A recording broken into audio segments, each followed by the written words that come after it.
All right, good morning. Welcome to today's CACR Cybersecurity Speakers Talk.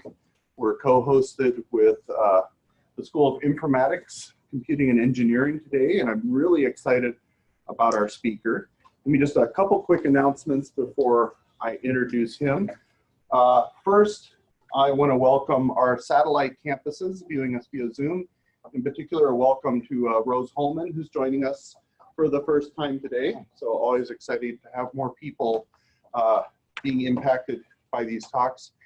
And then second, I just want to point out our next speaker, because of some shuffling the schedule, is going to be next week. So 1 week today on Valentine's Day. And we're really excited about having Allison Macrina here. And you can get a little bit of a preview, as she was the host, the guest actually, on the latest Through the Gates IU podcast. So if you listen to the podcast, you can get a little bit of a preview of some of the work that Allison does, and we hope to see you 1 week from today. So with that aside, it's really my pleasure to welcome Alex Halderman here today. So Alex really is an internationally known expert in cybersecurity and elections and voting systems, and we were extremely happy to be able to have him here today to help us explore and raise understanding around some of the issues of this really vital topic. And so with that, please join me in welcoming Alex here today to IU. All right, thank you everyone. I'm so excited to be here. I am a professor in computer science at the University of Michigan, and my work is about cybersecurity pretty broadly. I spend a lot of my time trying to safeguard communications on the internet, or to understand how to build better cryptography for protecting transactions in everyday life. But over the past 10 years, a big fraction of my time has gone to problems related to securing elections. Not necessarily because election problems are the most deep scientific questions in computer science, they're not. But because elections are so important for our societies, and securing elections has been largely a neglected problem in our research communities, and especially post-2016, we see, I think all of us, how important it is to make sure that votes are counted correctly, safely, and in a way people can trust. So that's what I'm going to talk about today. And let's start just by going back to 2016. So in November 2016, there was an election, and President Trump won. And I blurred out his opponent because in the course of American history, we very quickly forget who the losers in presidential elections were, and it really doesn't matter, because Donald Trump today is the president. But 2016 also saw nearly unprecedented attempts to interfere with the course of the election through cyber means, through attacks on election infrastructure, through attacks on the information infrastructure that we use to make political decisions. And that's what I want to talk about. But first, let's ask just how close was the 2016 election? And with the Electoral College system and with a lot of the rhetoric since, I think maybe many of us don't realize quite how close the result was. So not counting some faithless electors, the Electoral College win was 306 votes for Donald Trump and 232 for his opponent. But in the popular vote, President Trump received 3 million fewer votes than his opponent. So how many of those 3 million, of the overall votes across the country would have had to change to result in a tie in the electoral contest anyway, the minimum to have it be unclear? Well, if we go and look at the permutations of the closest states, the answer is that only 3 states at the minimum number of states that would need to have voted differently is only 3. Michigan, Pennsylvania, and say the 2nd District of North Dakota. And the total number of votes that would have had to change to result in an electoral tie would only be about 31,000 out of 137 million votes cast nationwide. That's a change of only 0.02% of the votes being at minimum to change the electoral result. That's an incredibly small margin. And that's why the stakes are so high for all kinds of forms of political interference, and especially for attacks through new cyber means that we are only starting to be able to understand how they might be carried out and properly defended against. So the intelligence community in 2016 and shortly thereafter started being aware of patterns of cyber interference. And here is the report that came out from the US intelligence community early in 2017, publicly stating some of their conclusions. Their conclusions indicate a confident assessment of the IC that Vladimir Putin ordered a campaign of influence operations to undermine the presidential election process. And they called this a significant escalation of longstanding Russian efforts to undermine the US-led liberal democratic order. Okay, so not very much at stake here, don't worry. All right, so what forms did interference take that we know about during the 2016 campaign cycle? Well, one category was targeted information leaks from political campaigns. This includes emails stolen from John Podesta, Hillary Clinton's campaign chairman, and from the Democratic National Committee, and released to the public through WikiLeaks. And I find this form of interference, targeted leaking of true information, to be fascinating and incredibly pernicious. If you remember back when WikiLeaks was first spun up, Julian Assange had this intellectual project saying, if only we were to take all the government secrets we can get our hands on and publish them for the world at large, this will result in a new era of transparency and better government. That was essentially his program. Well, I think this completely undermines that program and its prospects. The idea now that powerful actors, hostile governments, can target only one side, expose their secrets to the public, and not expose the secrets of their opponents, well, that means that this notion of radical transparency can be exploited as a tool for the powerful rather than a tool for transparency and for the public. Fascinating transformation. Incidentally, in the case of John Podesta, Clinton's campaign chairman, where his emails were attacked by a phishing attack, a spear phishing attack, a targeted attack to learn his credentials. And because all of his email was leaked and then posted to WikiLeaks, we have the spear phishing email he fell for, and this is it. It appears to be a password, a warning from Google that someone has your password and you need to click this link to change it right away. I don't know, that's pretty scary. I think a lot of people would fall for such a thing, right? And in fact, we also have email from his IT staff, from his advisors, discussing this email.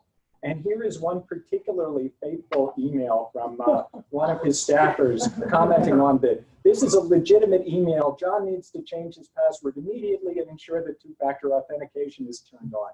Well, this person, Charles Delavan, has said that this was a typo.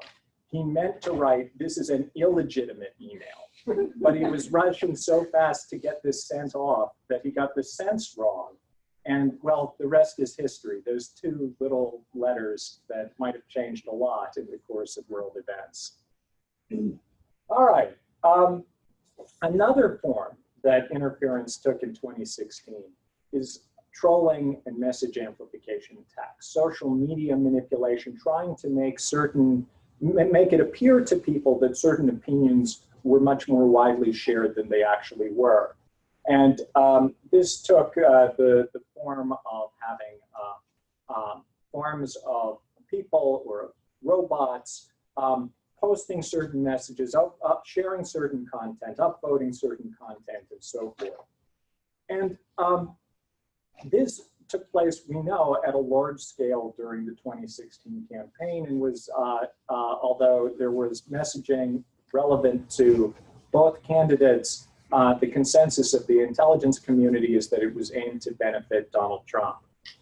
Now, trolling and message amplification is also very pernicious because so many people now get their news primarily through social media. This is how they form opinions based on what people who they see and they think or have similar interests to theirs believe.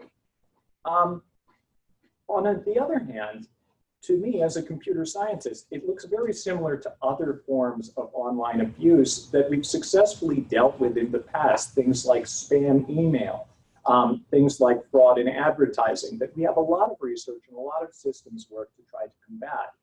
What's different with social media and trolling and message amplification is that most of the source data, the information that we need to develop more effective systems, is in the hands of just a few social media companies, Facebook, Google, and Twitter, and they don't share it with our research community by and large. This is stuff that they keep in-house. It's part of their secret sauce. And I think that's holding back the development of better ways to combat through technology some of these forms of interference, being able to trace back what appears to be part of a deliberate and manipulative campaign to amplify certain messages as opposed to the organic behavior of the group. Further work, especially with cooperation of those companies, might be able to more effectively combat this. But this is not going to be the focus of what I want to talk about today, largely for those reasons. That without the data, there's only so much that we can say and do. The third category, though, of cyber interference in the election was attacks against the infrastructure of the voting system itself. And this, to me, may be the most pernicious of any of these categories. Because attacks against election infrastructure, well, we use computer systems to figure out how people voted and say who the winner was. And attacks against that infrastructure, if undetected, can just rewrite the will of the people. That is a very real threat. But what we saw in 2016 was maybe just the beginnings of such a possibility. What we saw in 2016 was attacks on registration systems, the way we figure out who is eligible to vote. According to the later bipartisan investigation of the Senate Intelligence Committee, registration systems in up to 21 states were probed by attackers under the direction of the Kremlin. In multiple of these states, the registration databases were infiltrated and data about who registered voters was stolen. But it's worse than that. We know that in several of these states, the Russian attackers had the ability to go in and actually change or destroy that voter registration information. And had they done that, and had that not been detected, there would have been massive chaos on election day as people showed up to vote throughout critical states and were told they weren't on the lists. This didn't happen. But it didn't happen not because any of the technology would have prevented it. It didn't happen because the attackers chose not to pull the trigger. And in 2018, unfortunately, and 2019 today, we're largely in the same position. More damage to our elections is not happening. Not because our infrastructure is well secured, but because our adversaries are choosing not to pull the trigger. It's not yet in their interests. That's what we've got to solve. There's precedent for worse problems occurring. So in 2014 in the Ukraine, they held a presidential election. And attackers, again, linked to Vladimir Putin, infiltrated their central election administration systems and had rigged the system to report the wrong winner in the presidential election. Would have been a massive propaganda coup, even if corrected.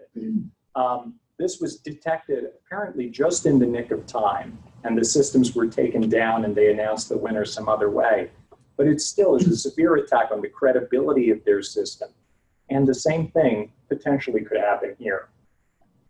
So What I'm about to tell you is I'm going to paint a picture of how attacks against election infrastructure might be able, in the worst case, to silently change the results of national elections in the United States. And this is a warning I gave about a year and a half ago now to the Senate Intelligence Committee, which kicked off both its Russia investigation and work in Washington to try to figure out how to better safeguard elections across the country. This isn't actually me, that's Comey. But 2 weeks later, I was sitting in the same chair. And what I told them was the key lesson from 2016 is that the threats are real. For many years in the election security research community, we have been talking about threats from dishonest candidates, from protest groups, from corrupt insiders. But when you asked us, well, what about hostile nation states? We would have said, yeah, that's something to worry about too, but it sounds like science fiction. 2016 changed all of that. Now we're living in an era when we read about cyber attacks from hostile foreign powers just about every week in the newspaper. The threat is real, and it's only a matter of time unless we do something about it. All right. So what do you need to know about election infrastructure in this country? So as a computer scientist, I look at our election system as a massive distributed system. And it's massive in scale, about 200 million registered voters interacting with it. It's highly distributed, with most of the work, even though most of the regulation and the policies are set at the state level, most of the actual work and ownership of the system happens at the local level, cities, counties, or even townships. There are about 13,000 jurisdictions across the country, local jurisdictions that have a responsibility for administering elections on election day. We're also very sensitive to latency in this system. We have essentially a requirement that we want to know who won on election night. That's become a national sport, and we don't want to wait a few days to know for sure. And we introduce a lot of complexity through rules around how the system operates. Ballots have to be available in many different languages in certain states. We have many races on them. To handle all of this, the scale, the latency needs, the complexity, the US almost necessarily needs to turn to technology. And what we've done in practice is that across the country, we rely on about 52 different models of electronic voting equipment in order to cast or count votes. So this is one view of the national map. This is back in 2016 about what even kind of technology was in use. And you see a lot of variation from state to state. Even within states, there's a lot of variation. Some states, it's up, including Indiana, individual counties have say in what election equipment is purchased and select from a pretty broad menu. Here's a picture of a ballot design and more about why we need this technology. So this is a ballot from 2016 from Dallas County, Texas, where you can see that we're voting not just for a couple of national contests, but it goes on for 1, 2, 3, 4, 5, 6, 8 pages of ballot questions that the voter is being presented with. People from other countries may be more familiar with a parliamentary style in which you're voting for 1, maybe 2 questions in an election. Well, that's not the American way. So to handle this, we use electronic voting machines. And although there are about 52 different models, they really boil down to 2 styles of technology. We either vote today using optical scan systems, where the voter fills out a piece of paper and it gets scanned by a computer, either right in front of them at the polling place or at some central location. Or we vote with what are called DRE, direct recording electronic voting machines, which are computers the voter interacts with that make a digital record of how they voted, and in some cases, prints a backup paper trail, a little cash register receipt behind a window that the voter can see makes a permanent record of the same choice. In both systems, we're relying on computers for the primary result of the election. Either the scanners, which are interpreting the ballots and spitting out a total at the end of the night, or the DREs, where the main record is a computer database entry. Now, computer scientists will tell you that computers tend to have security problems. And this is not for lack of trying. We, despite decades of research about how to build computers that are free from vulnerabilities, it's still an intractable problem to engineer software that's absolutely going to be safe. So it's a natural question, how secure are the computer hardware and software components in American voting machines? Now, I'll give you one example. This is a machine called the AccuVote TSX, which is probably the best studied now voting machine, and it's purely by historical accident that's the case. But in 2007, my research group, when I was a grad student at Princeton, got one of these machines from an anonymous source because the voting machine vendors didn't want any independent scrutiny of the technology. So we got one from an anonymous source and did a long research project to reverse engineer it, analyze its security, and report what we found to the public.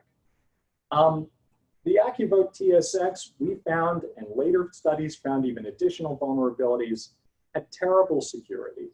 So what we found was that an attacker could manipulate votes on this machine by manipulating the contents of a removable memory card that election officials use before every election to load in the design of the ballot, to tell the machine who are the races and candidates.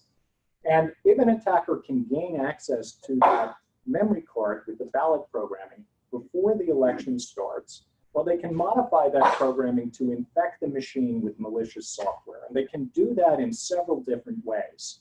So with the AccuVote TSX, the attacker can exploit an unauthenticated software update mechanism to cause the machine to replace its software with malicious software created by the attacker.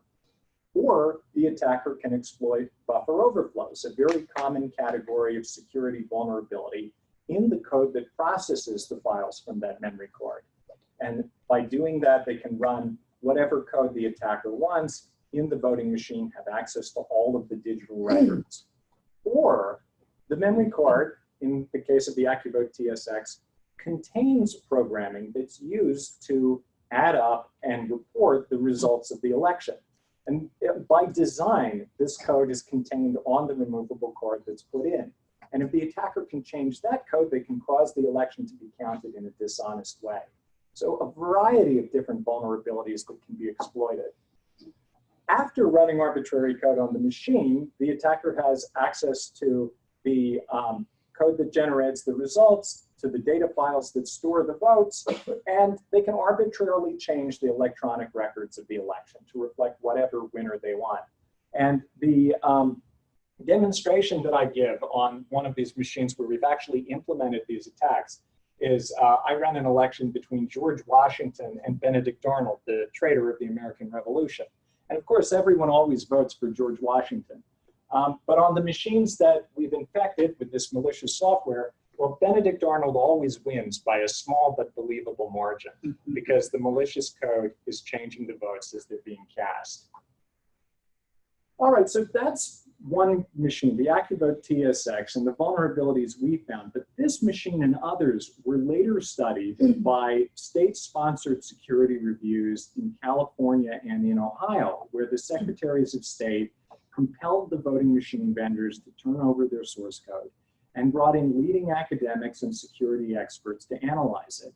This was in 2007, and this is the table of contents from just one volume of about 1,000 pages of technical reports that were produced by these security reviews. And this is just problems in that AccuVote TSX machine. You can see authenticity problems, multiple buffer overflows, key cards can be forged, obvious passwords, arbitrary code execution, things that might be exploitable by voters, things not securely erased, blatant errors. This is not even the full table of contents of these vulnerabilities. So in the years that followed, over the last decade or so, many different models of US voting machines have been studied by researchers, both the touch screens and the optical scanners. And in every single case, the researchers have found problems that could be remotely exploited to infect the machines with malicious software and change election results, every single case. But it's worse. So most states across the country use election equipment that's at least 10 years old. I think the number is 41 states. Some states are still using equipment made as far back as the late 1980s. This equipment is too old to be adequately secured. In some cases, its software hasn't been supported in a decade or more. It's certainly not benefiting from the latest security thinking. That machine I just showed you, the Diebold AccuVote TSX, is still used in parts of 18 states, including Indiana. And in fact, all of Georgia just used it last November to vote using software that hadn't been updated since 2005, before those security reviews, the results of which have been public since 2007. That's how bad the situation is with the equipment in the field. All right, but that's all about individual voting machines. So how do we go, or how would an attacker go, from vulnerabilities in individual voting machines to potentially compromising or disrupting the results of a national election? Now, there's some things that an attacker could do that would be visible. So, for instance, they might try to sabotage the equipment or the voter registration system so that things don't work right on election day and there's massive chaos. This could be a problem, and it sounds a lot like the sabotage that happened, some of the sabotage attempts that happened in the Ukraine. But if an attacker did this, at least it would be visible.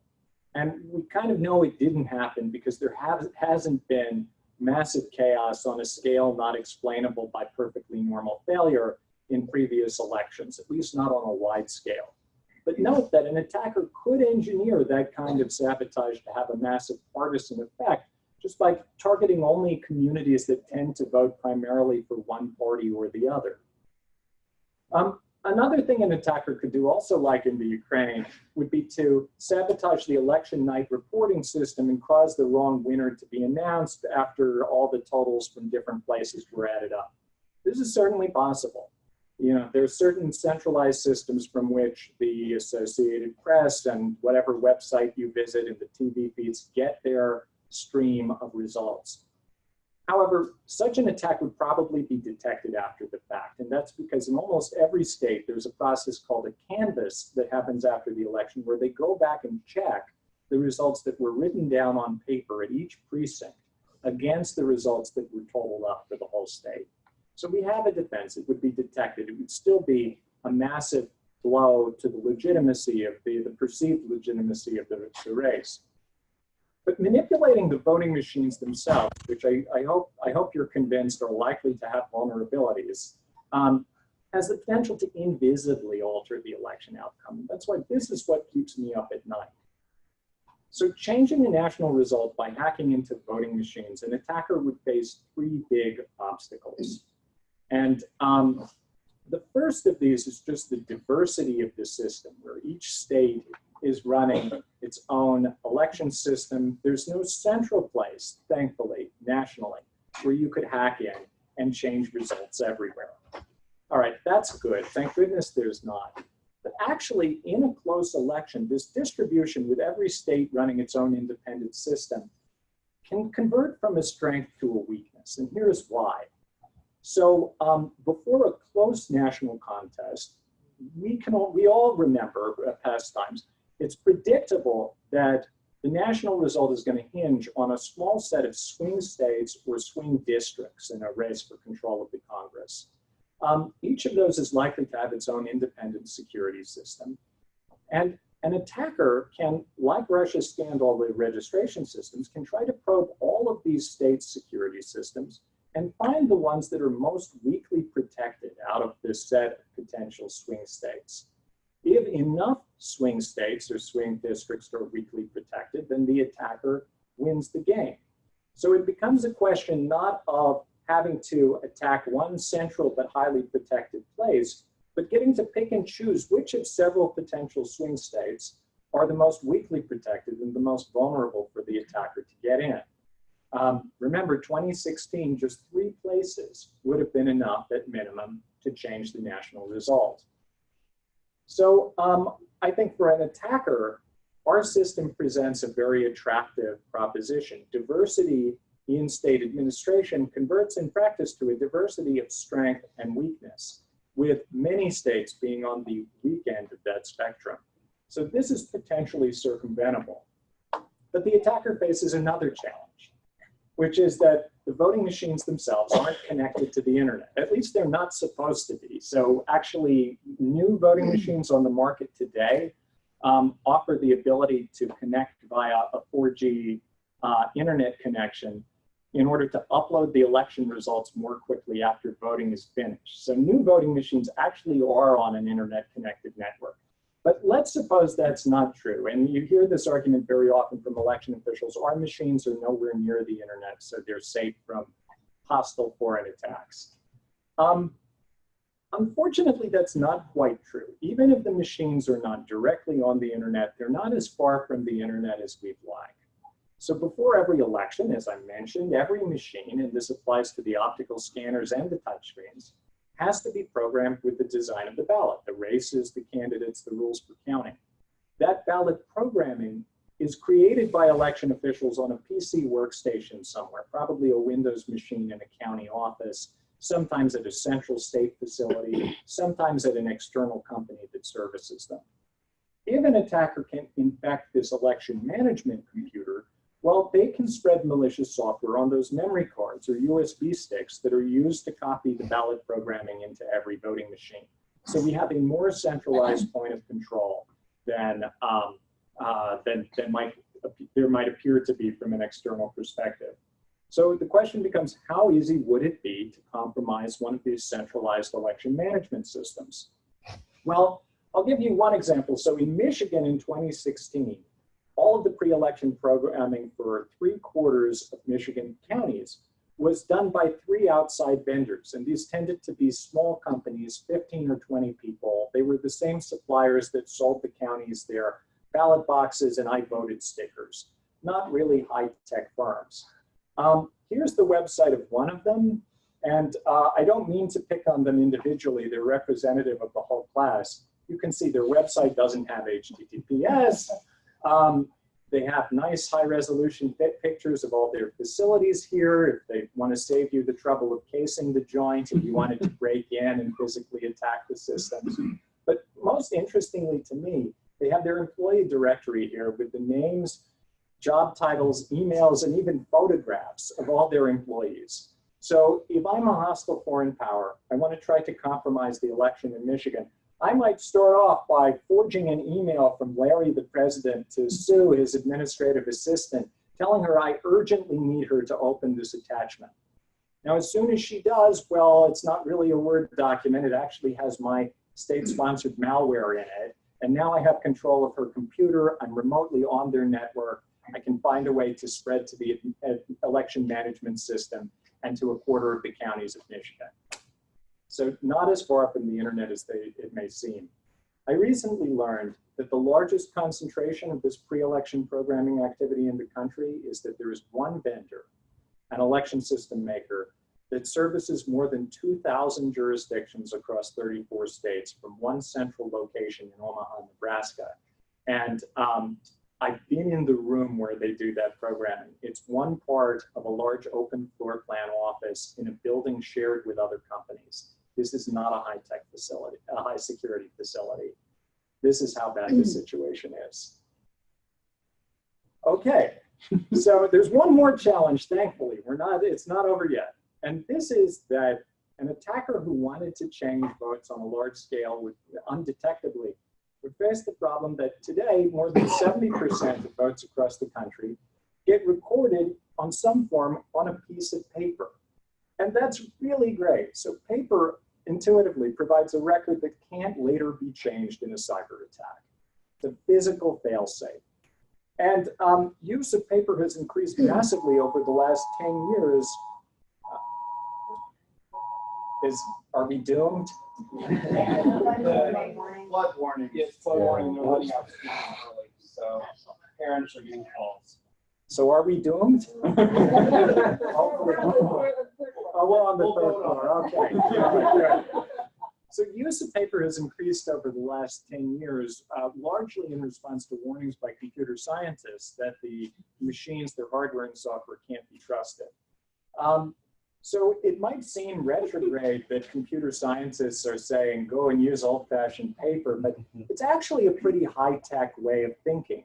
In any critical system, if we can afford to have a physical fail-safe, it's just a good idea to do that. So if you fly on a commercial jet, well, it has a very sophisticated satellite-guided navigation system, but also by law, it must have a magnetic compass there in the cockpit, just in case the computer system fails. It's the same way in your car. You really want there to be some physical linkage between the brake pedal and the brakes, just in case that the computer systems are attacked or in error.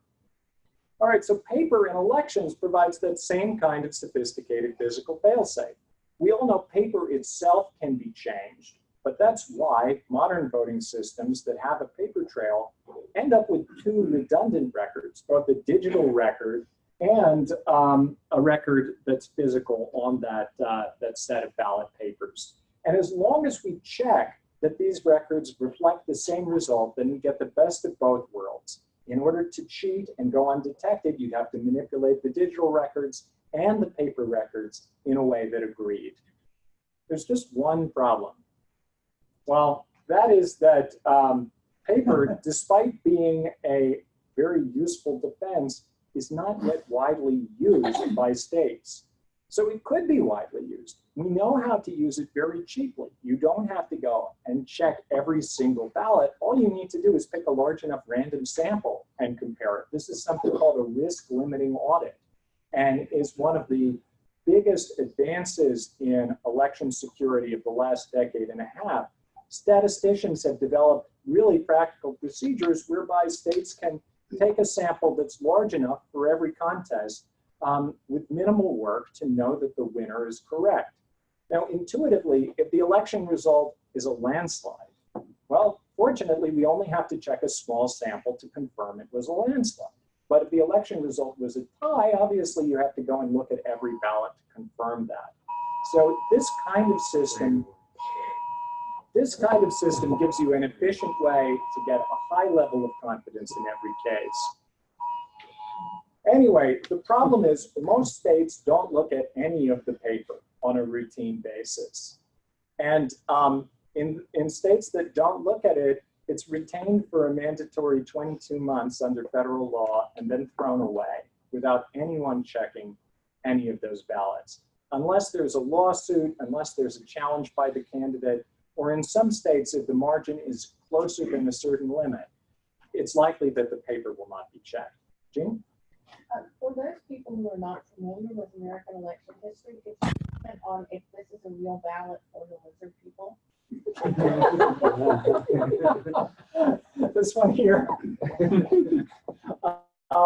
Yes, so that is, I believe that is a real ballot for the lizard people, yes. Yes, so taking advantage of the ability to write in.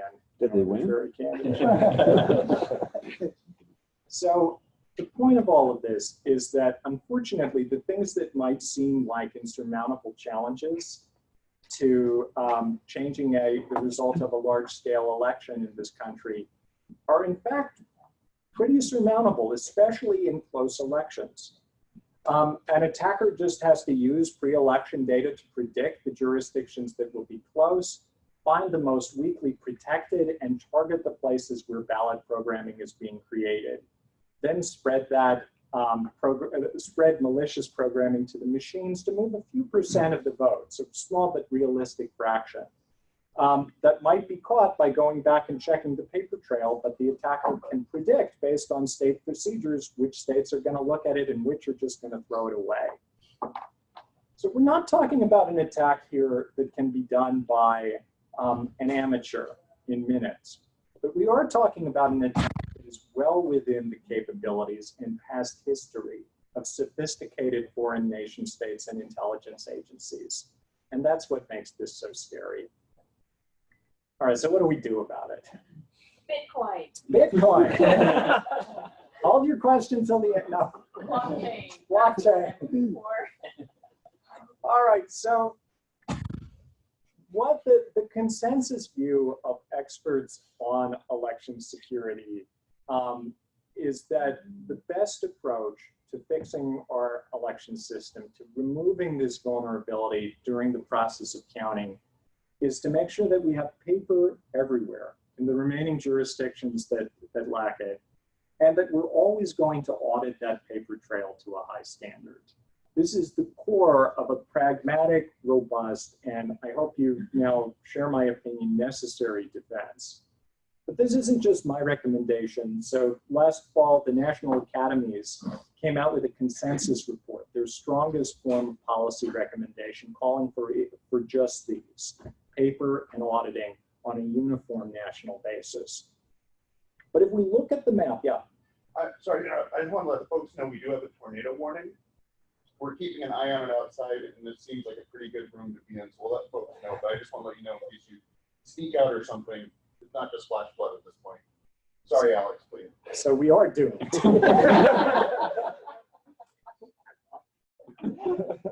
All right. So speaking of doomed, Indiana is one of 14 states that do not yet have a paper trail of every ballot. There are, I think, 5 states where no ballot in the state is recorded on paper, and the remaining, at least some ballots, are not recorded on paper. This has got to change, and it's going to be a matter of some hundreds of millions of dollars, unfortunately, to replace all of the paperless equipment in all of these states. But many of these states are now either in the process or having conversations about replacing their paperless equipment, very fortunately. When you look at the map about auditing, the situation is much, much worse. And this is what really concerns me, because I think the writing is on the wall for paperless electronic voting, but auditing, states are just starting to get their act together. So if we ask whether states have robust routine auditing in place, there are really only 3 states that have a requirement that every election result is going to be audited to a high statistical certainty. Using a risk limiting audit. And these are Colorado, New Mexico, and Rhode Island. The remaining states, some of them have audits in place where after every election, they audit a fixed fraction of precincts, which is sometimes going to be useful, but in a really close election might not be enough to catch with high statistical certainty the result. The remaining states either don't have a routine audit requirement, or their audits are conducted in a way that has obvious security problems. Like they don't actually go back and check the physical ballots, they just look at a digital scan of the ballot that, if the original machine was compromised, is likely to be incorrect. So the picture is pretty bleak, but the hope that I see is that audits using RLA techniques are extremely inexpensive to carry out once the procedures are in place. In fact, my estimate is that it would be less than $25 million a year to audit every federal race nationwide to a high statistical standard. Some other estimates are even lower than this. So once the procedures are in place, and Indiana has piloted risk limiting audits in some counties, if the state were to adopt a paper trail uniformly and apply these auditing techniques uniformly, they'd have a strong defense in place. There is movement in Washington, and I spent my sabbatical last year working with some groups in DC to try to better understand the federal policy space and advocate for better solutions. So one result was that in the spring of last year, Congress appropriated $380 million for the states for emergency election cybersecurity fixes. It was very good to get that money into the system immediately. The problem was that the money came with very limited oversight, basically no requirements that states use it for cybersecurity stuff. They could use it for anything having to do with election administration, although it was suggested that they use it to beef up security. And unfortunately also, it was spread too thin to ensure that those states with paperless equipment would be able to replace it. So we need further funding and probably sustained funding from the federal government in order to make sure that these important pieces of government administration get done well. Also, in the last Congress, there was legislation that received pretty broad bipartisan support on the Senate side to implement better cybersecurity protections. There was a bill called the Secure Elections Act, co-sponsored by Senators Lankford from Oklahoma and Klobuchar from Minnesota, that would have developed election security guidelines that would be much stronger, provide information sharing between the states and the feds, and provide incentives to encourage paper and rigorous post-election audits. Unfortunately, this bill, despite having 14 evenly split bipartisan senators supporting it, was killed by the White House just before it went up for markup in the committee last summer. There's other legislation that's also promising and would go farther, including a very great, well-designed bill from Senator Wyden from Oregon called the PAVE Act that would require paper and strong audits.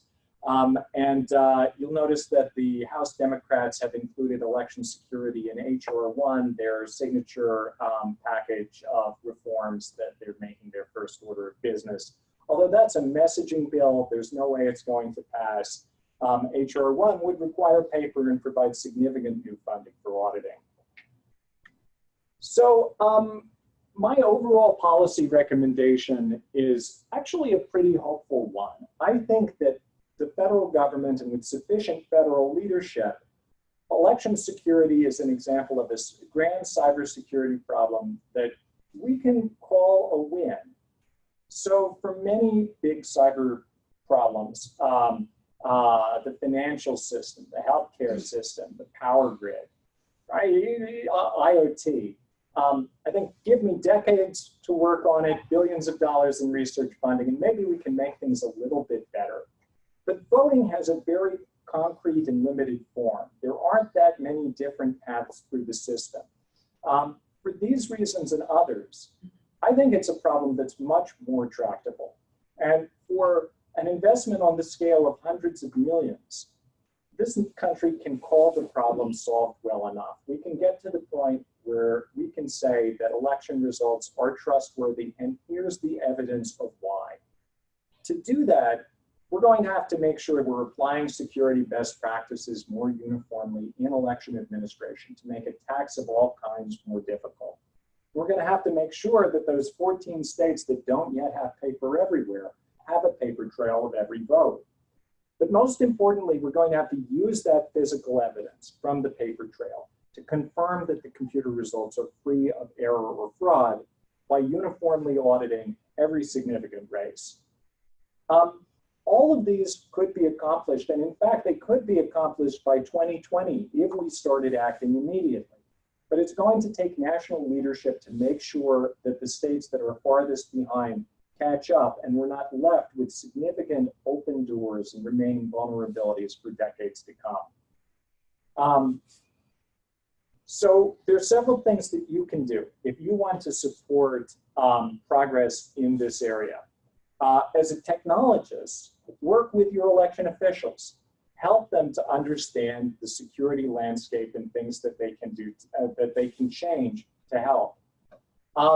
And you could also work to build technology to better support elections. There are plenty of places to use technology to make elections run better that don't rely on trusting that technology to correctly and securely count votes. Things like improved auditing strategies, things like better user interfaces, things like just getting more accurate information out to voters before they make their choices. Beyond this, as a citizen, there's a lot you can do. You can demand that your state implement paper and risk limiting audits, especially if those of you in Indiana, your state needs both. And you can get involved with election advocacy groups that are working for this change. Please urge Congress to pass strong election cybersecurity legislation. The nation needs it. It's affordable. It's practical. And if you want to learn more, I have an entire Coursera course on election cybersecurity. It's called Securing Digital Democracy. And it provides a lot of the source material for the things that you saw here. So the 2020 presidential election now only, I think that's inaccurate, only 21 months away. It's time to get moving. And if we don't solve these problems, I think it's only a matter of time until a major election is sabotaged or even changed in a cyber attack. So please help. All right, thank you very much.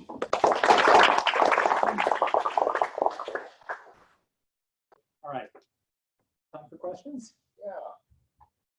We've got, there is a tornado warning until 1 o'clock, but we are in a shelter-in-place room, so I think we'll just continue with questions as long as that feels comfortable. No one's allowed to leave. Be careful when you do leave. And the reason why there's nobody at Bloody is because they're all in the bathroom sheltering there now. Yeah. Except for that guy.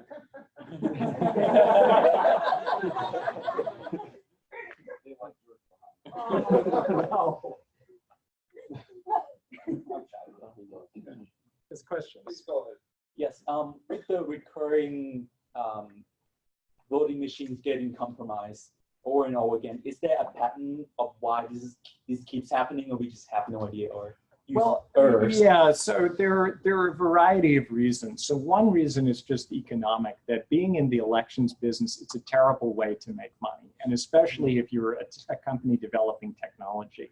The reason for that is, well, you have a limited set of customers. They're all governments.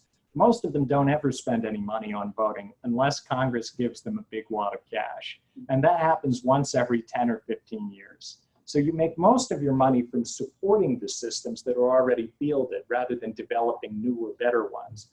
But even then, your support costs are basically all the same 1 week out of the year. All your customers want full-on support, and the rest of the time it's at a very low level. So it's a terrible shape of a marketplace for a tech company. If you're a skilled programmer or developer, you're going to do much better in other problem spaces. That's part of the reason. Another reason is regulatory, which is that we don't have good national standards for election system security. There are old and voluntary guidelines that the federal government has promulgated that some states adopt and require for their equipment.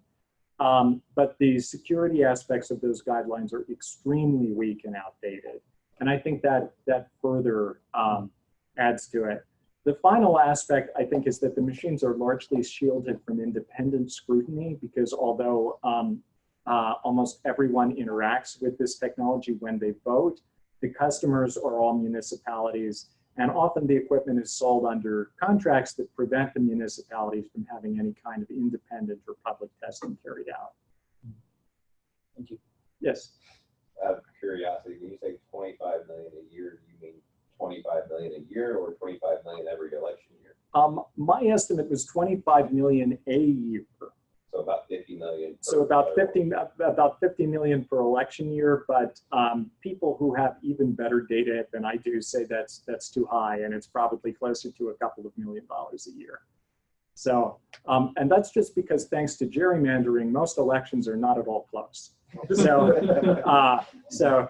you can get very high confidence through a sample for a statewide race. Maybe a few hundred ballots across the state is going to be enough to give you 90+% certainty that the outcome was correct. Yes. So I understand that UK went to, was there someone?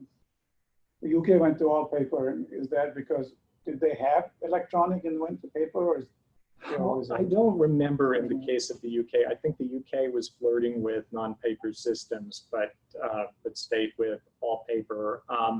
The Netherlands adopted electronic voting and then went back to hand-counted paper as a result of security problems. In Germany, essentially the Supreme Court ruled that electronic voting was illegal because people had a right to understand the process by which their vote was being counted, and processes that relied on invisible computer software were therefore not allowable. And there are other cases where countries have adopted and then gone back. India, for instance, the world's largest democracy, is also the world's largest user of electronic voting. They use a domestically developed electronic machines to count every vote, but they've, in response to security concerns, been adding a paper trail that they can audit to that as well. So the history looks basically like 15 years ago, everyone thought computers were going to be the savior of fraud in elections. We're now much more sophisticated than to believe that something that simple could be true. But still, if we use computers wisely and couple them with physical mechanisms we can use to verify their corrupt operation, they can enhance the process.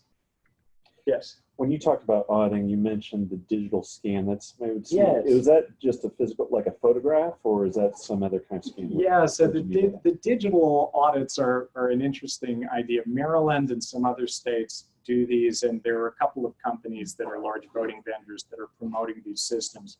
The idea there is that the voting machine, that's the optical scan machine, will create a full page scan of the ballot, and people can then go back to that scan and double check it later in an audit. Now, that has some value. You can use that to double check that the machine interpreted the votes on that ballot correctly. But you can't use it to confirm that the machine was not compromised in a way that caused it to behave maliciously.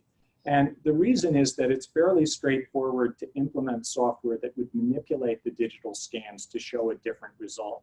In fact, I have a forthcoming paper with a group of undergrads from my security class last term who used computer vision algorithms to implement a beautiful version of this attack. So the key insight is that you don't have to be able to accurately manipulate every ballot. You just have to be able to tell for a given ballot whether you can confidently manipulate it without anything looking weird. Yes? Did any jurisdiction try to implement some kind of a self-service for this? Like imagine when you vote, you have even a receipt that shows how you voted, and that's some kind of a unique number, but you have 100%, so you know it's really. And then once everything has been scanned and you can come to some government website, type your unique number, and see how your vote was recorded. Yes, so there are, there's actually been a lot of really great research in a family of systems that are called end-to-end cryptographic voter verifiable election systems. And these work basically as you described. We want to produce some form of evidence that the voter can retain in the form of a receipt that the voter can use to prove that their vote has been correctly included in the overall total. But that the voter cannot use to prove how they voted to anyone else, because if they could prove how they voted to someone else, they could be coerced or bribed into voting for a particular candidate. Right? So this is why it's a complicated problem, but there are somewhat complex cryptographic answers that achieve the properties we want. And I think they're promising as a long-term approach. There are several practical impediments to using these systems as opposed to a physical record in auditing. One impediment being that they're relatively complex from an administrative standpoint. For election officials who may not be the most technically advanced today, these cutting-edge systems are going to be further complexity. But I think the bigger impediment actually is that people who are not cryptographers struggle to understand why the system works at all. And after a close or contested election, you can imagine the scenario where you have someone on TV or on the radio saying this election is totally fraudulent. And then you bring on, I don't know, some academic cryptographer to explain why the zero knowledge proof checks out. Well, I just don't see that providing a route to resolving disputes yet. Maybe someday, as the systems become simpler and as the